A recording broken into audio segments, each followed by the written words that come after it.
Hello everyone. This video will be covering the today's current affairs. Today's date is 30th of. Be covering the Hindu analysis, right? पहला article क्या लिखा है? Maharashtra scraps three language. देखो अभी India में problem क्या है. India has a lot of diversity. Different people have different languages. Does India have a national language? No, we have only official languages. The languages are mentioned in which schedule? Schedule 8. Schedule 8 of the Indian Constitution talks about the official languages of India. How many official languages do we have? Currently we have 22 official languages. Then there is a concept of classical languages. Classical languages कितनी है हमारी? 6 languages. How many languages? 6 languages. These are our classical languages. ठीक ठीक. Classical languages बता रखी है. कौन कौन सी है? साउथ की 4, संस्कृत एंड उड़ीसा. ठीक. We have 6 classical languages, 22 official languages, no national language of India. तो इंडिया में बोलते क्या है? देखो हमारी जो कॉग्निटिव एबिलिटी होती है, आर अंडरस्टैंडिंग एबिलिटी, वो हमारी मदर लैंग्वेज में होती है. तो अभी इंडिया में क्या है? English and Hindi both are official languages. ठीक. तो नेशनल लैंग्वेज तो इम्पोज नहीं कर सकते because India has so much of diversity. Andhra people will speak Andhra language, that is Telugu. Tamilians will speak Tamil. People from Kerala will speak Malayalam, है ना. तो different people have different languages. तो सेंट्रल गवर्नमेंट ने क्या बोला न्यू एजुकेशन पॉलिसी 2020 में कि India should have a 3 language formula. When I say 3 language formula, I mean to say one will be your English language, second would be your Hindi language, can be your regional और local language. अब problem क्या आ रही है? Maharashtra government ने अभी पिछले महीने 2 सर्कुलर निकाले जिसमें वो इंप्लीमेंट क्या कराना चाह रहे थे? 3 लैंग्वेज फॉर्मूला, है ना. स्कूल लेवल पे क्या? 3 लैंग्वेज फॉर्मूला. अब महाराष्ट्र के कुछ एक्टिविस्ट हैं जो क्या कह रहे हैं कि भाई why are you imposing which language? Hindi. Because let's say if I am a Marathi, English is something which I have to learn. Now second is my Marathi language. तो ये लोग क्या कह रहे हैं कि 3 लैंग्वेज फॉर्मूला में why are you imposing Hindi on us? इसको ऐसे भी तो कर सकते थे. let's say English, Tamil and regional local. Consider Hindi as your regional or local language. Most spoken language of India, Hindi. Around 42% of India speak in Hindi. तो हमसे exam में क्या पूछ सकता है? 22 official languages which are mentioned in which schedule? 8. Schedule पे question आता रहता है, पहली चीज़. दूसरी मैंने तुमको क्या बताया? 6 classical languages. The 4th southern India languages, Orissa and Sanskrit, पुराने लैंग्वेजेस. से पुराना टेक्स्ट मिल जाएगा जिसको ट्रेस नहीं कर सकते. एक क्वेश्चन रैंडम याद रखो. इंडस वैली सिविलाइजेशन याद है? स्टैटिक में पढ़ाया था.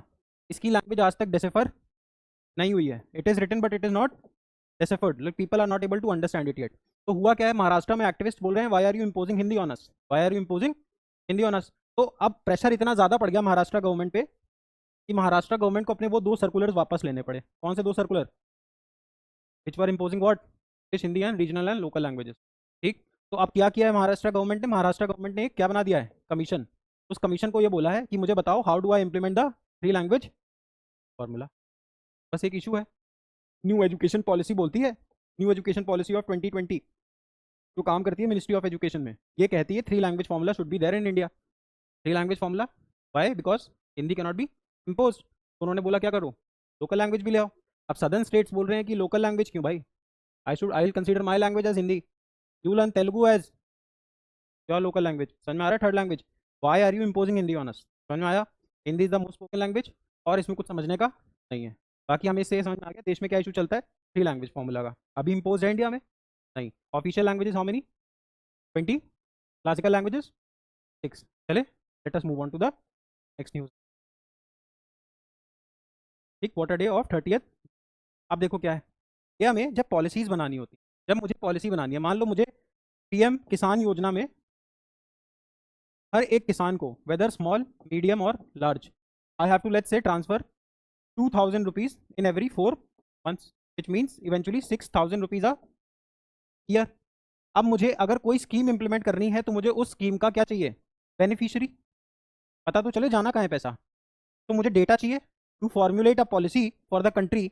The most essential thing that I require is data. If I have correct data, I can implement my policy well. If I don't have correct data, my policy will go in waste. तो देश में जो data collect करने का काम है, कितने गरीब हैं, हाउस होल्ड एक्सपेंडिचर कितना है, कितना जीडीपी जा रहा है, जो छोटी छोटी चीज़ें, जो पैरामीटर्स हैं, हेल्थ सेक्टर कैसा है, एजुकेशन कितनी है, उस हमारे देश के लिए, इंडिया एज अ कंट्री के लिए जो ऑर्गेनाइजेशन डेटा कलेक्ट करती है वो बोलते हैं नेशनल सैंपल सर्वे. समझे? तो national sample survey works under ministry of statistics and programme implementation. डरने की कोई बात नहीं है. There are 3 organs of the government: legislature, executive and judiciary. executive will execute the policy. Who heads the executive? The president. President works on the aid and advice of prime minister. So now prime minister has given his work to different ministries. तो data collect करने का काम किसको दे दिया? मॉस्पी को. कब दिया? 1972 में. मॉस्पी के अंडर एक डिपार्टमेंट काम करता है, national sample survey. It was establish in the year 1950. तो 2025 में क्या कर रहे हैं? इसके 75 ईयर्स हुए, इसलिए इंपॉर्टेंट हो जाता है. समझे? National sample organisation, national sample organise survey, national sample survey, ये दो ऑर्गेनाइजेशंस को 2022 में मिला दिया गया. नेशनल सैंपल सर्वे ऑर्गेनाइजेशन और एक था सेंट्रल स्टैटिक्स ऑर्गेनाइजेशन. इन दोनों को मिला दिया. ये दोनों इंडिपेंडेंट थे. क्या ये दोनों इंडिपेंडेंट थे डिपार्टमेंट? दोनों को इंटीग्रेट करके क्या बना दिया? National sample survey. Works under ministry of statistics and programme implementation. Ministry of statistics and programme implementation. अब यहाँ से हमारे दिमाग में एक सवाल और आया, स्टैटिक्स पे कुछ बता दो. इंडिया में 29 June every year is celebrated as national statistics day. कल जो हुआ है 29 जून. वाई 29 जून? क्योंकि इंडिया में स्टैटिस्टिक्स का कोई सचिन तेंदुलकर था. वो कौन था? ईसी महालानोबिस. महालानोबिस. इन्होंने इंडिया में स्टैट्स पे बहुत काम किया. किस पे बहुत काम किया? स्टैटिस्टिक्स पे. And he was very close to Nehru also. That is why in the second 5 year plan, याद है 5 ईयर प्लान प्लानिंग कमीशन बनाता है जिसका अभी करंट नाम नीति आयोग है. तो इन द सेकंड 5 ईयर प्लान, पहला 5 ईयर प्लान कब से कब तक था? 51 से 56. फर्स्ट 5 ईयर प्लान में we were focusing on agriculture. Second 5 year plan is from 1956 to 61. In this we were focusing on industry. In this we were focusing on industry. तो इसी के फोकस करने के लिए हमने एक मॉडल बनाया जिसका नाम था Nehru Mahalanobis model. Who was the prime minister then? Nehru ji. और स्टैटिस्टिक्स पे पकड़ किसकी थी? महालानोबिस जी की. महालानोबिस जी का बर्थडे कब होता है? 29 जून. इसलिए 29 जून को हम क्या बनाते हैं? Statistics day. नेशनल सैंपल सर्वे किस मिनिस्ट्री के अंदर काम करता है? मॉस्पी. बर्थडे किसका है? Prashanta Chandra Mahalanobis. PC Mahalanobis, father of statistics in India. That is why the second 5 year plan, which is also a CLAT previous year question, is called as Nehru Mahalanobis model. Nehru Mahalanobis model. Why? We were working on heavy industry. Mahalanobis जी का model था. Why are we studying this? Because yesterday, आज क्या है? 30 जून को 75 साल हो रहे हैं किसके? नेशनल सैंपल सर्वे के. नेशनल सैंपल सर्वे अब कहलाता है, पहले क्या था? National statics sample organisation plus central static organisation. CSO NSSO को मिला के क्या बना दिया? एनएसएस. एनएसएस किसके अंडर काम करेगा? मॉस्पी के अंडर. और स्टैटिस्टिक्स पे हमने बहुत सारे क्वेश्चन समझ लिए. PC Mahalanobis birth anniversary 29 June is celebrated as national statistics day. समझ में आया? पक्का? एक चीज और फेमस है. PC Mahalanobis is the same guy who was responsible to make Indian Institute of Statistics. जैसे इंडियन इंस्टीट्यूट ऑफ टेक्नोलॉजी है, स्टैटिस्टिक्स के लिए सबसे बड़ा कॉलेज है इंडियन इंस्टीट्यूट ऑफ स्टैटिस्टिक्स. इस ईयर में बना 1931 में. हेडक्वार्टर कहाँ पे स्टैब्लिश हुआ? कैलकाटा में, कोलकाता. फाउंडर कौन था? पीसी माला. समझ में आया? पक्का? एक एक चीज समझ में आई? नेशनल स्टैटिस्टिक्स डे क्यों सेलिब्रेट होता है? आया? चलें आगे? पक्का? ये देखो सारी चीजें मैंने समझा दी हैं. ठीक. देखो, played a pivotal role in establishing Indian statistical in Calcutta in the year 1931. अब इसके बाद देखो, एशियाटिक वाइल्ड डॉग की क्यों बात हो रही है? एशियाटिक वाइल्ड डॉग एक जानवर है. एनिमल्स इन्वायरमेंट पे क्वेश्चन आते हैं. ठीक. तो 2011 में लास्ट बार ये देखा गया था इंडिया में. 2011 के बाद ये 2025 में दिखा है. ठीक. अब तुम बोलोगे कैसे दिखा है? क्योंकि एक टेक्नोलॉजी होती है कैमरा ट्रैप टेक्नोलॉजी. इसमें करते क्या है? जंगल के आसपास कैमरे लगा दिए जाते हैं और वो कैमरा किस पे काम करता है? सेंसर पे. तो जैसे ही कोई एनिमल पानी पीने आता है या वहाँ चुपचाप निकलता है तो मोशन क्या हो जाता है? डिटेक्ट. मोशन डिटेक्ट होते ही उसकी फोटो खिंच जाती है और हमें पता चल जाता है कि एशियाटिक वाइल्ड लाइन इंडिया में अभी है. अब तक हम मान के चले थे वो क्या हो गया है? एक्सटेंट. क्वेश्चन क्या है? एशियाटिक वाइल्ड डॉग को क्या बोलते हैं? ढोल भी बोलते हैं. क्या बोलते हैं? ढोल. एशियाटिक चीता और एशियाटिक लायन हम ढंग से पहले पढ़ चुके हैं. अभी हम बात किसी करेंगे एशियाटिक वाइल्ड डॉग. क्या लिखा है? इसका नाम क्या है? ढोल. इसका नाम क्या है? ढोल. पहले क्या मान रहे थे? ये क्या हो गया? एक्सटर्मिनेट. क्या हो गया था? लोकली एक्सटर्मिनेट मतलब एक्सटिंक्ट. मतलब एक्सटिंक्ट. लेकिन अब क्या बात चल रही है? कि it has come back to the Kaziranga Karbi Anglong area. एक चीज होती है बायोडाइवर्सिटी हॉटस्पॉट. बायोडाइवर्सिटी क्या होती है? किसी एरिया में कितने प्लांट्स और एनिमल्स हैं. तो दुनिया में कुछ कुछ ऐसी जगह हैं जहाँ पे बायोडाइवर्सिटी बहुत हाई है. अभी उसको बोलते हैं बायोडाइवर्सिटी हॉटस्पॉट. मतलब इस एरिया में बायोडाइवर्सिटी बहुत हाई है. दुनिया में कितने बायोडाइवर्सिटी हॉटस्पॉट हैं? 18. क्लैड प्रीवियस ईयर क्वेश्चन, उसमें से एक इन 18 में से एक बायोडाइवर्सिटी हॉटस्पॉट है इंडो बर्मा प्लेन, जो इंडिया और बर्मा के बॉर्डर पे है। इंडो बर्मा प्लेन वाले रीजन में क्या मिला है? Asiatic wild dog, Asiatic wild dog. समझ में आया? लास्ट टाइम कब दिखा था? 2011 में। समझ में आया? नॉर्थ ईस्ट की, हम नॉर्थ ईस्ट की बात कर रहे हैं। आया ये वाला एरिया, विच रीजन? समझ में आया? पक्का?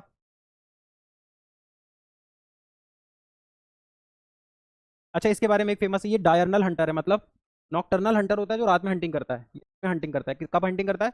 दिन में हंटिंग करता है। इसका गेस्टेशन पीरियड कितना होता है? 60 to 63 डेज। गेस्टेशन मतलब प्रेगनेंसी कितनी लंबी रहती है इसकी? प्रेगनेंसी कितने दिन की होती है? 60 to 63। इसका फर किस कलर का है? रेडिश। इसका चेहरा क्या है? वाइड और मैसिव है, इसीलिए वाइल्ड डॉग बोलते हैं, एशियाटिक वाइल्ड डॉग। समझ में आया? ये कैसा हंटर है? डायर्नल मतलब दिन में हंटिंग करता है, नॉकटर्नल मतलब रात में हंटिंग करता। Owl is a nocturnal, eagle is a diurnal. एक बार में ये कितने बच्चे देता है? 4 से 6, 4 से 6। गेस्टेशन कितना है? 60 to 63। बाकी ये रशिया में भी मिलता है, एशिया में भी मिलता है, साउथ एशिया मतलब इंडिया में भी मिलता है, और साउथ ईस्ट एशिया, ये जो Indonesia, Brunei, Myanmar, Vietnam, Laos, Cambodia, ये वाला एरिया है, ये यहाँ पे भी होता है। कौन? Dhole, which is also called as Asiatic wild dog, Asiatic wild dog. समझ में आया? Highest population is in China, ठीक। इंडिया में ढोल 3 जगह मिलता है। कहाँ का? एक सेंट्रल इंडिया में मिलता है, मध्य प्रदेश के आसपास। फिर नॉर्थ ईस्ट की तो हम बात कर ही रहे हैं। समझ में आया? पक्का? अब देखो, इंडिया में कर्नाटका, महाराष्ट्र और Madhya Pradesh are doing very good in conserving who? Asiatic wild dog. North east में तो एक्सटेंट ही हो गया था, अभी वापस हमने स्पॉट किया है। समझ में आ रहा है? पक्का? 100%। एक तो ढोल, वाई आर ढोल सो इंपॉर्टेंट? ढोल जो होता है वो एपेक्स प्रेडेटर होता है। एपेक्स प्रेडेटर मतलब फूड चेन में सबसे ऊपर, फूड चेन में सबसे ऊपर। पता कैसे चलेगा? अब ये ग्रास है, ग्रास के बाद डियर है, डियर के बाद मान लो ढोल है, तो ये टॉप का प्रेडेटर है, जैसे लायन और चीता। जब हमें किसी भी इकोलॉजिकली सेंसिटिव एरिया की हेल्थ देखनी होती है कि वहाँ की इकोलॉजी कैसी है, तो हम सबसे पहले क्या देखते हैं? Apex predator. क्योंकि अगर ये हेल्दी, तो 100% ये बहुत सारे हैं, ये बहुत सारे हैं, ये तभी होंगे जब ये बहुत सारी होगी। तो हम ग्रास को ना देख के क्या देखते हैं? ढोल को देख लिया, लायन को देख लिया। If the dhole is healthy, it means there are plenty of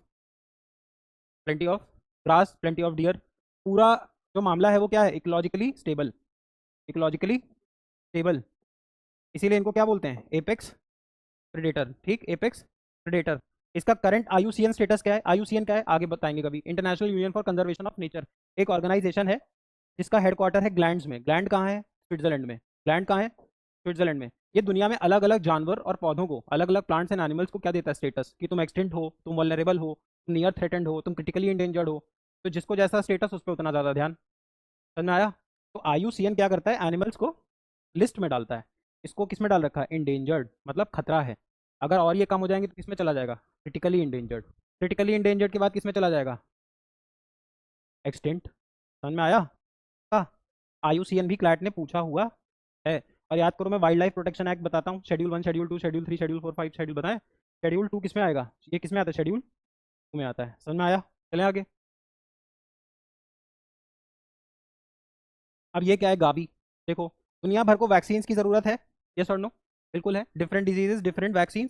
अब there are certain low income countries, there are certain low income countries. अब इन लो इनकम कंट्रीज के पास इतने पैसे नहीं है कि ये वैक्सीन जुटाएं कोविड जैसी चीज़ों, ठीक।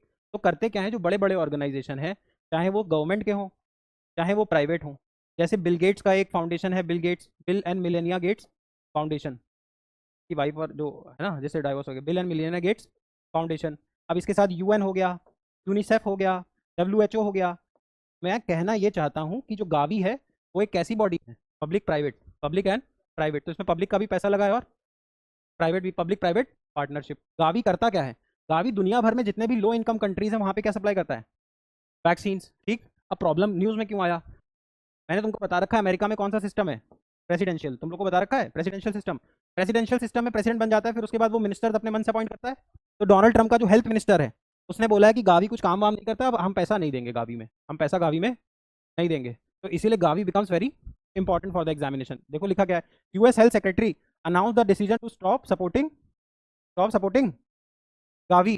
Y GAVI? It has stop supporting because it has ignored the science and lost the public trust. कुछ नहीं, उसको बस ट्रम्प को इन सब चीज़ों से पैसे हटना है, पैसे देने पड़ते हैं ना, because US is also a part of it. समझ आया? गावी का full form global alliance for vaccine immunisation.